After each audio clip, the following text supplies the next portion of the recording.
Bonjour tout le monde, aujourd'hui on s'intéresse à l'exercice 2 du brevet de 2023 de mathématiques. C'est un exercice de géométrie lors duquel nous devrons utiliser les théorèmes de Thalès et de Pythagore. Dans cette vidéo, je vais vous montrer comment aborder cet exercice-là et vous présenter plusieurs astuces et conseils qui vous seront utiles pour le brevet, les maths, mais aussi les examens de manière générale. J'en profite pour vous rappeler que je stream régulièrement pour faire de l'aide aux devoirs gratuitement, l'objectif étant de répondre à vos questions, donc n'hésitez pas à passer. Nous allons commencer par nous intéresser au début de l'énoncé de l'exercice, et maintenant vous vous posez peut-être la question de pourquoi est-ce que je ne vous demande pas tout l'énoncé avec les questions d'un coup. Eh bien il s'agit là de mon premier conseil. Lisez l'énoncé avant de lire les questions. Et quand je dis lire l'énoncé, je dis vraiment le parcourir en entier et en extraire les informations qui vous seront utiles pour la suite. Je sais que certaines personnes vous diront l'inverse, lisez d'abord les questions puis lisez l'énoncé. Comme ça vous savez ce que vous cherchez dans l'énoncé. Sauf que moi ce que je vous dis, c'est que si vous lisez l'énoncé de manière attentive, eh bien vous allez être plus dans l'esprit de l'exercice, et vous allez comprendre de quoi est-ce qu'il s'agit dans son ensemble. Alors que si vous lisez juste les questions et que vous cherchez les éléments qui répondent aux questions, vous êtes étranger à l'exercice. Alors que si vous le lisez, vous allez vous l'approprier, et ça c'est très important. Remarquez que ce conseil ne va pas à l'encontre d'un autre conseil, qui est de parcourir le sujet d'examen en entier, pour voir par quel exercice commencer. En effet, je vous rappelle que le brevet c'est un exercice chronométré, et que donc du coup votre objectif, c'est d'avoir un maximum de points en un minimum de temps. Donc si vous pensez réussir mieux l'exercice 3, je vous conseille de commencer par l'exercice 3 afin de garantir les points que vous êtes sûr d'avoir. Donc pour résumer ce premier conseil, lisez l'énoncé et appropriez-le vous, et c'est par ça que je vais commencer pour vous montrer ce que je veux dire par là. Ici je prends sur la gauche mon petit bout de brouillon, et je vais lire l'énoncé avec vous. Dans un premier temps je vois que j'ai une figure géométrique, donc j'ai différentes longueurs. Je vais me faire une liste des longueurs que je connais et connais pas. Quelles sont donc mes variables dans l'énoncé? Et bien ici mes variables ce sont mes longueurs comme je l'ai dit précédemment. Je vais lister l'ensemble de mes longueurs. Alors, on va d'abord commencer par les longueurs qui partent du point A. Donc j'ai AB, AE, AF, AH. Voilà, là j'ai toutes mes longueurs qui partent du point A. Je vais recommencer pour chacun des points. B, j'ai BE et BC, et remarquez que je ne remets pas BA parce que BA c'est comme AB. Je fais ça pour chacun des points, le point C, le point D, E, F, et là je vois que j'ai fait le tour de tout le monde. Donc, là je garde sur le côté les variables de l'énoncé. Remarquez que pour l'instant elles sont toutes écrites en noir, parce que je ne connais pas leur valeur numérique. Maintenant, quelles sont les autres informations que me donne l'énoncé? Eh bien vous voyez j'ai 3 lignes en haut, on va écrire ça de manière plus simple sur notre bout de brouillon. Parce que là c'est écrit avec des mots, c'est long, on voit pas vraiment l'information qui en ressort. Notez que la façon dont je vais écrire l'information qui en ressort sur mon bout de brouillon à droite n'est pas forcément la même que vous. L'information sera la même, mais la façon de l'écrire n'est pas forcément la même parce que l'objectif c'est vraiment de s'approprier l'information. Je répète pour que ça rentre bien, l'objectif là c'est de traduire l'énoncé dans votre langage mathématique, pour vraiment vous approprier l'information. Donc vous n'allez pas créer de l'information en plus, vous allez juste traduire pour vraiment vous l'approprier. On va commencer avec la première phrase qui est de dire que BCDE est un rectangle. Et bien BCDE est un rectangle, pour moi ça veut dire que la longueur BC est égale à la longueur DE, la longueur BE est égale à la longueur CD, et les 4 angles de mon rectangle sont des angles droits. C'est ce que j'ai écrit ici. Remarquez que si vous vouliez écrire vous que BC est perpendiculaire à BE, au lieu de dire que l'angle CBE est un angle droit, vous pouvez, ça revient à la même chose. L'important c'est que l'information soit notée sur votre brouillon. Ensuite BAE est un triangle rectangle en A. Ok, moi je note que ça veut dire que l'angle BAE est un angle droit, et que BA est plus petit que BE, et AE est plus petit que BE. On passe à la phrase suivante qui est un peu longue, mais on va voir ce qu'on peut en faire. La perpendiculaire à la droite CD passant par A coupe cette droite en H. Ok, donc on me parle d'une droite CD qui est là, très bien, et on me dit qu'il y a une droite qui passe par A et qui coupe CD en H. Donc cette droite, elle passe par A et par H, donc c'est la droite AH, et elle coupe CD en H. Donc ça veut dire que l'angle AHD c'est un angle droit, et que les points CHD sont alignés, parce que H appartient à la droite CD. Je le note. Et enfin la dernière phrase, les droites AE et CD se coupent en F. Là ça veut dire quoi? Vous voyez on reparle de droites qui se coupent en un point, donc un peu comme la phrase précédente, et bien la conclusion va être assez similaire, ça veut dire que les points AEF sont alignés, et que les points CDF sont aussi alignés. Parce que F appartient à la droite AE, et F appartient à la droite CD. Voilà, donc là j'ai fini de lire la première partie de l'énoncé, et j'ai déjà pas mal d'informations. J'ai la liste des variables de l'énoncé, qui sont mes longueurs, et j'ai les connaissances que m'a donné l'énoncé, donc des relations entre les longueurs, des angles et des points alignés. Maintenant, l'énoncé me donne une valeur numérique, même plusieurs valeurs numériques. Il me donne les valeurs numériques des longueurs AB, BC, EB et EF. Ok, là on va pas se précipiter.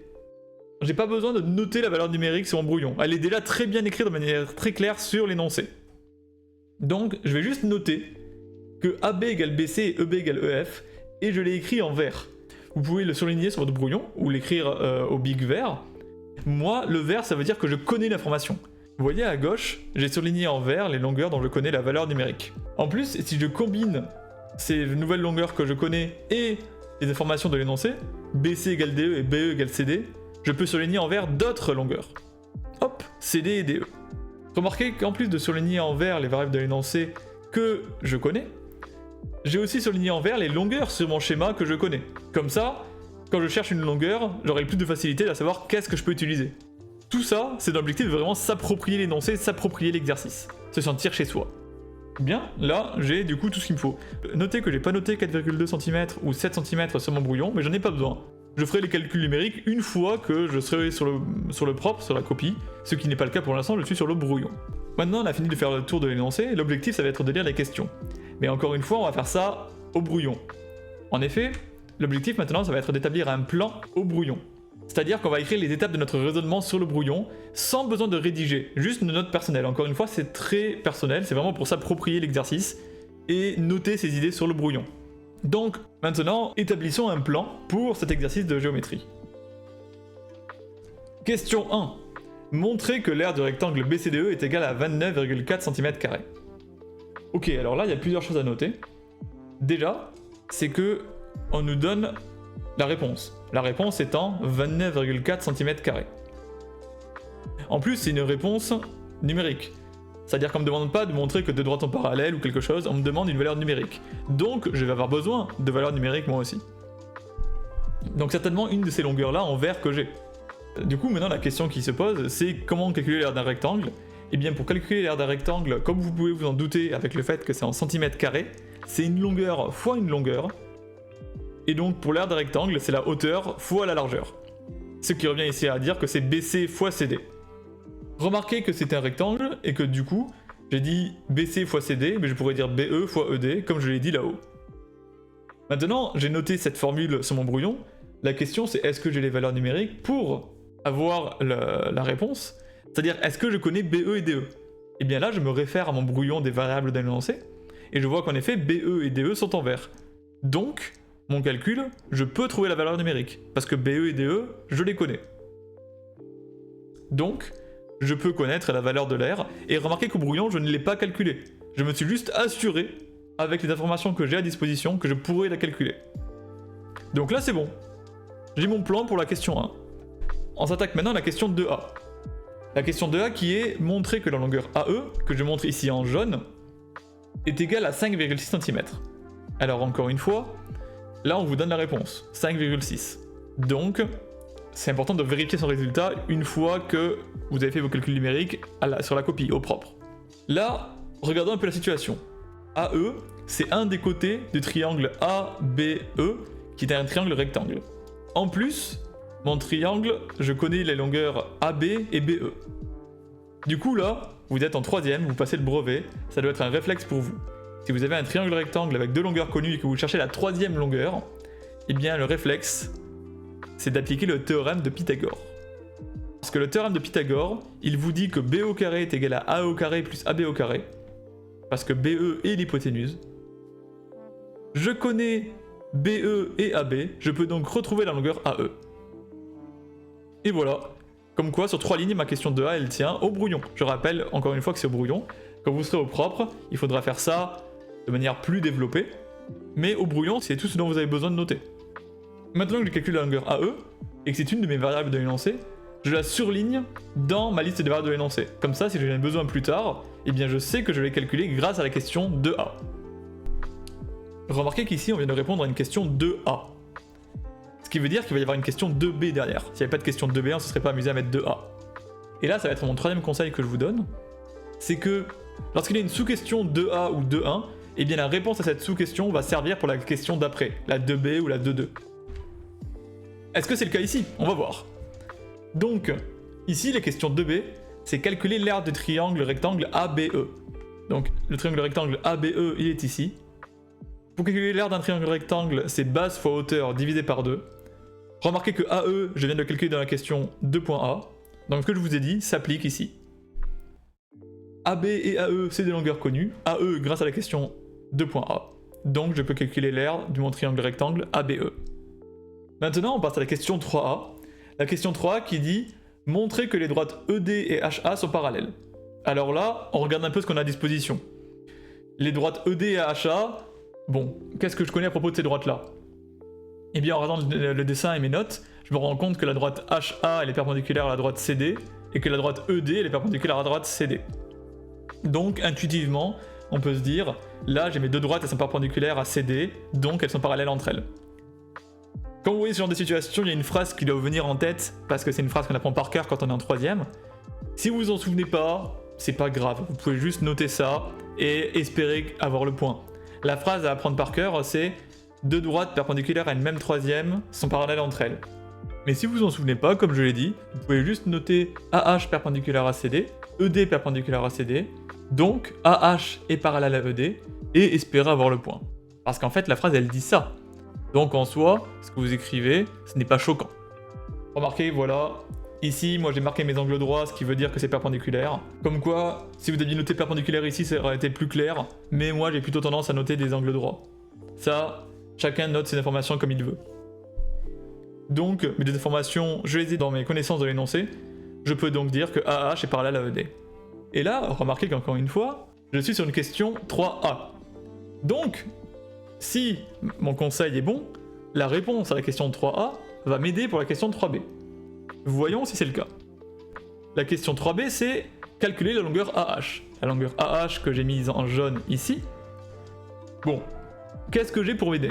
Déjà, ça sent plutôt bon parce que quasiment toute ma figure est verte. Quand c'est vert, je connais les valeurs numériques, donc c'est dire que je connais les valeurs numériques de pratiquement tout le monde.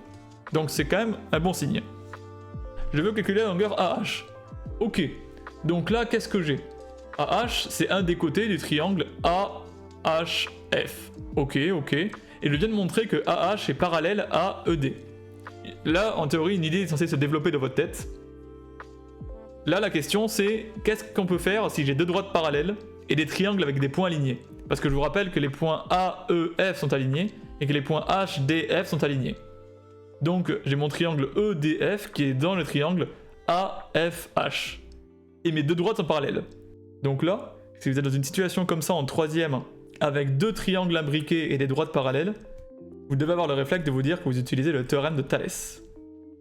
Le théorème de Thalès, si je l'applique dans ce cas précis, qu'est-ce qu'il me dit? Il me dit que EF sur AF est égal à ED sur AH, qui est égal à FD sur FH.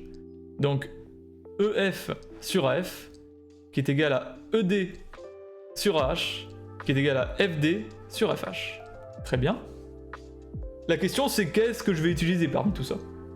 Eh bien, je regarde ce que je connais et ce que je cherche. Je connais EF, ED, et je cherche AH. Donc autant vous dire que FD sur FH n'est pas vraiment dans la course, parce que je connais ni l'un ni l'autre. Par contre, pour la première fois dans cet exercice, je suis embêté, parce que AF, je ne connais pas sa longueur. Pourtant, si je regarde la longueur AF, eh bien, j'ai l'air de la connaître, parce qu'elle est en vert. En fait, ce qui est en vert, c'est la longueur AE et la longueur EF. Or, je sais que A et F sont alignés, donc la longueur AF, c'est égal à la longueur AE plus EF, parce que les points A et F sont alignés. Donc je peux noter que AF est égal à AE plus EF, je connais AE et EF, je peux donc connaître AF. Je le surligne en vert dans mes variables d'énoncé, et donc maintenant, dans mon équation du théorème de Thalès, je connais AF, j'ai donc 3 valeurs connues pour une inconnue, je peux donc dire que AH est égal à ED fois AF sur EF, je connais ED, AF et EF, je peux donc en déduire AH. Voilà qui termine cet exercice. Pour conclure, j'aimerais que vous reteniez 2 éléments dans cette vidéo. Le premier, c'est l'importance de la lecture de l'énoncé et le fait de bien s'approprier l'énoncé en écrivant les informations que vous avez comprises au brouillon. Le deuxième, c'est l'importance de la rédaction d'un plan au brouillon afin de faciliter la rédaction de la copie au propre. J'espère que cette vidéo a pu vous aider, et si vous avez d'autres questions, n'hésitez pas à les poster en commentaire, j'y répondrai. soit dans les commentaires, soit lors d'un prochain live. Je vous rappelle que je fais des streams d'aide aux devoirs régulièrement pour répondre à vos questions, que ce soit pour répondre à vos questions par rapport aux DM, aux exercices ou à vos révisions, car je pense qu'une interaction en direct est ce qui peut manquer à certains élèves. Je prépare actuellement une vidéo sur l'exercice 1 du brevet 2023, donc si vous avez des suggestions ou des remarques par rapport au format, n'hésitez pas, je pourrai mettre ça à jour pour la prochaine vidéo. Sur ce, merci d'avoir regardé la vidéo jusqu'au bout, et je vous souhaite bon courage pour vos révisions pour le brevet. A bientôt.